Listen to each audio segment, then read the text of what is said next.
Well, for more, let's go to the capital. Paula Saucedo is with the Mexico City Bureau of Press Freedom and Human Rights Organization, Article 19. Thank you for speaking with us here on France 24. Thank you for inviting me.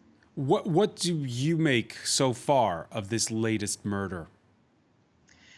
Well, what we know now is Lourdes was like a independent journalist, so she worked a lot with a lot of media outlets in Baja California, that is the state that she was living.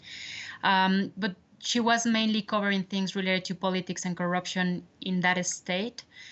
Um, she was, as you were mentioned before, she was killed while she was arriving to her home. Apparently, a person was waiting on a taxi, and when she arrived, this person got out of the taxi and just shoot her, and she died outside of her home, in the same way that Margarito, the other journalist from Tijuana, was murdered like 1 week ago, as well outside of his home. So this is like very worrying. It's been 3 murders of journalists, 2 in the same state and 2 in the same city, that is Lourdes and Margarito, and another one in Veracruz. So it's just three murders against journalists that, according to Article 19 and other organizations like Reporteros Sin Fronteras and CPJ, we all agree that these crimes are related to the journalism work that these journalists were doing, that is mostly corruption and security. Corruption and security. It seems as though Maldonado's focus was more on the corruption aspect of it. And she'd won, again, I mentioned this man who later became governor of the state, who was an ally of the current president, and he ran a media outlet, and she just won a court case against him.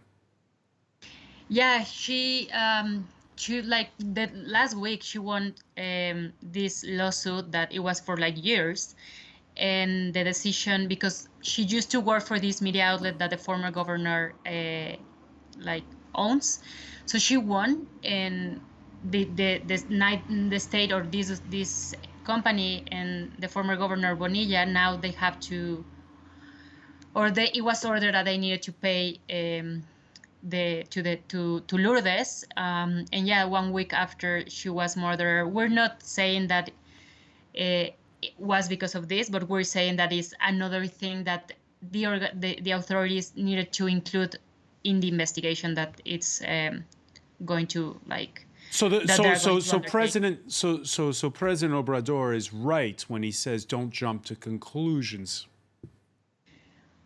I mean, he's right in the way that, I wouldn't say he's right but of course, before jumping to any conclusions, the authorities need to investigate. But one of the things that they need to include in all the crimes against journalists is the work that they were doing, the investigations that they were working on before the crime. And usually in Mexico, a lot of authorities don't include the journalism work to investigate crimes against journalists. So what we're saying in this case is like, you have to investigate the fact, or you have to include, like there's a car outside, like, you have to include within the investigations the fact that she won this lawsuit, and the fact that she was covering like thematics related to corruption and politics. Of course, they have to include that before jumping to any conclusion, but they have to include this because sometimes they just don't do it. After the death of that photojournalist Margarito Martinez, do we have any firm leads? I know a lot of talk has been about this one drug cartel that's very present in the north.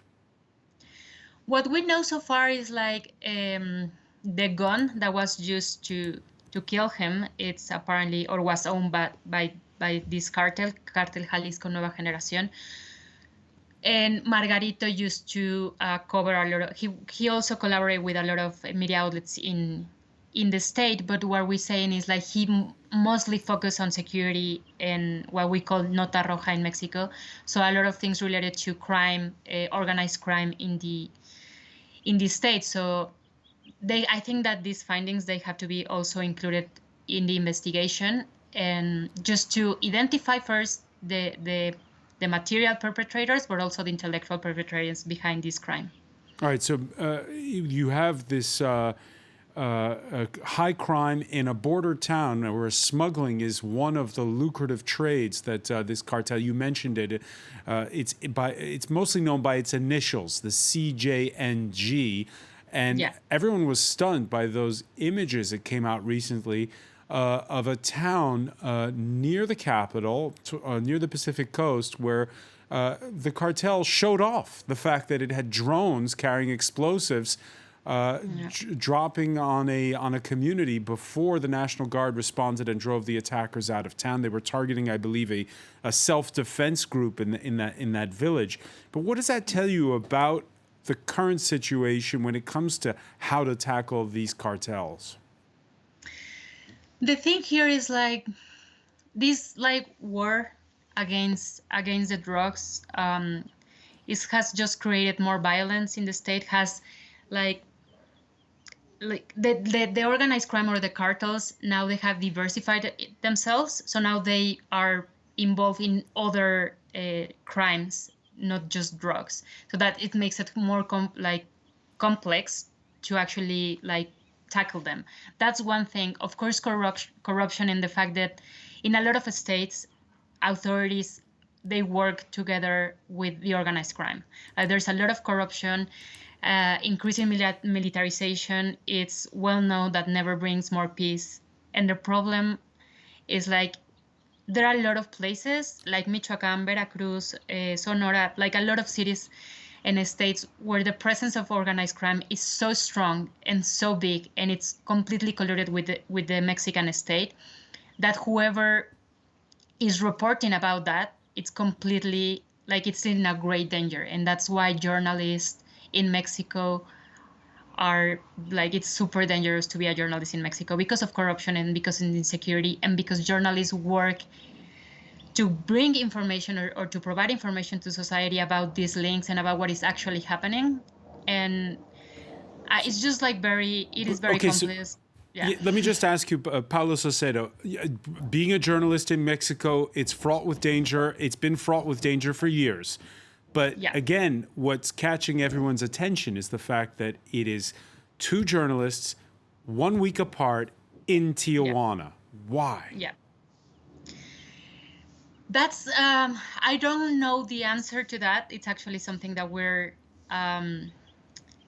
we are wondering. One of the hypothesis is in Baja California, that is like Tijuana. It's a state in Baja California. It's a city in Baja California. It was just like elections last year, so it was a change of governor, and there's always something political. And in a context, there are a lot of groups that have power, like organized crime and government. They like things change in the way that they're working and the alliances. So when there is a change in the government, usually there's more violence.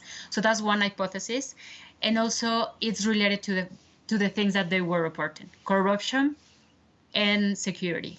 Both are the two type of like coverage in Mexico that creates more violence against journalists: corruption and insecurity or security.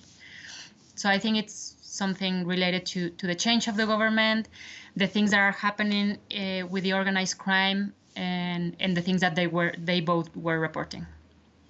I want to thank you so much for that analysis from Article 19 in Mexico City. Paula Saucedo, thank you for joining us here on France 24. Thank you.